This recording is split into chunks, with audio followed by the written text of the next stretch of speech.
こんにちは。今回の動画では、トヨタ生産方式と日本企業の経営文化の壁をテーマにお話しいたします。トヨタ生産方式は世界中で高く評価されています。しかし、皮肉なことに、このシステムが生まれた日本での採用率は必ずしも高くありません。今回の動画では、この疑問に対する答えを探るために、日本の経済、経営文化といった要素について考察していきます。特に、日本独特の欧米発祥の経営手法は素晴らしいという考え方が、この疑問にどう影響しているのかについて深掘りしたいと思います。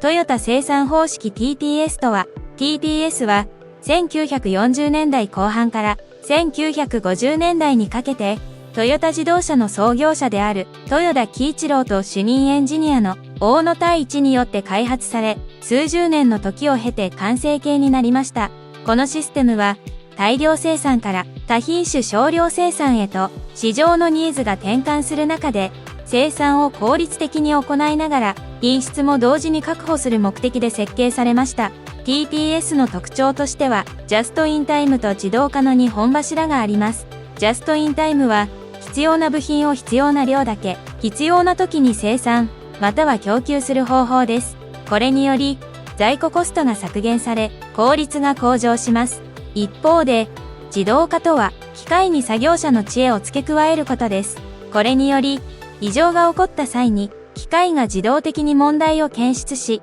その場で停止することで、品質の確保と無駄の排除が行われます。あまり知られていないことですが、TPS はテーラー主義やフォード主義といったアメリカの生産管理理論をもとにしつつ、日本独自の解釈と改良を加えたものです。ただし、作業者の知恵や手のスキルを最大限に活用するという点で、テーラー主義やフォード主義の手法とは一線を画しています。続いては、TPS が日本で広く採用されていないのか、その理由を探っていきます。テーラーとフォードの影響と TPS の独自の解釈。TPS は、テーラー主義とフォード主義から多くの影響を受けています。しかし、トヨタは、これらの生産手法を単にコピーするのではなく、独自の解釈と改良を加えました。テーラー主義は、労働を細分化し、各作業を最も効率的な一連の動作に分解することを目的としています。また、フォード主義は大量生産と効率化を追求し、製造ラインの導入などでその目的を達成しました。トヨタは、テーラーの労働の細分化を受け入れつつも、それを自動化に進化させました。つまり、作業者が単なる部品を組み立てるだけの存在ではなく、品質を確保し、無駄を排除する知恵を持つ存在として位置づけました。また、フォードの大量生産手法に対しては、ジャストインタイムの考え方で対応しました。大量に製品を生産し在庫するのではなく、必要な部品を必要な量だけ、必要な時に生産、または供給する方法を採用しました。さらに、TPS の特徴としては、無駄、ムラ、無理の 3M を排除することがあります。3M の排除は、生産現場での無駄を徹底的に削減し、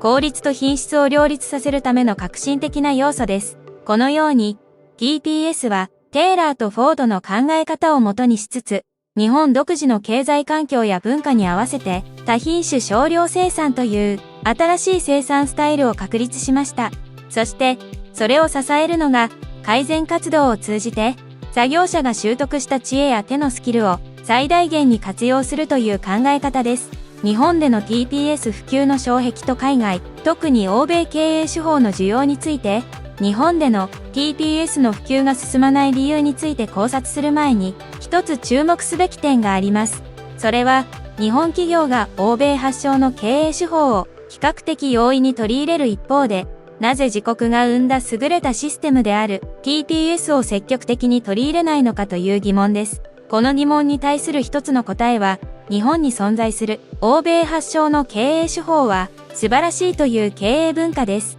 例えば、シックスシグマやリーンスタートアップなど、アメリカ発の経営手法は日本でも高く評価され、多くの企業で採用されています。このような傾向は、欧米のビジネス文化や成功事例に対する憧れ、あるいは欧米、特にアメリカのイノベーション力に対する尊敬から来ている可能性があります。一方で、TPS は日本生まれでありながら、なぜか採用が進まない。その理由として、日本企業が自分たちのやり方の最も優れているという先入観を持っている可能性が考えられます。具体的には、メイドインジャパンは素晴らしい、我々の企業はすでに完璧だ、といった自己満足や過信があることが考えられます。この先入観が、日本発祥の TPS のような優れたシステムを導入する意欲を減らしているのかもしれません。まとめと今後の展望。今回までの一連の動画を通じて、一番伝えたいポイントは、トヨタ生産方式 TPS が日本でなぜ普及していないのかという問題には、多角的な要因が影響しているということです。それは経済的な要因、文化的な要因、そして日本独特の屈折した経営文化や先入観が絡み合っています。特に注目すべきは、日本企業がアメリカなど海外の経営手法を積極的に取り入れる一方で、自国で生まれた優れたシステムである TPS に対しては消極的であるという矛盾です。これには、日本企業が持つメイドインジャパンは、すでに素晴らしいという先入観と、アメリカ発祥の経営手法は、素晴らしいという屈折した経営文化が影響している可能性が高いです。今後、日本の企業がさらに競争力を高めるためには、このような文化的、心理的な障壁を乗り越え、TPS のような有用な手法を先入観なく取り入れていけるかどうかが鍵となると、私は思っています。今回の解説は以上となります。ご視聴ありがとうございました。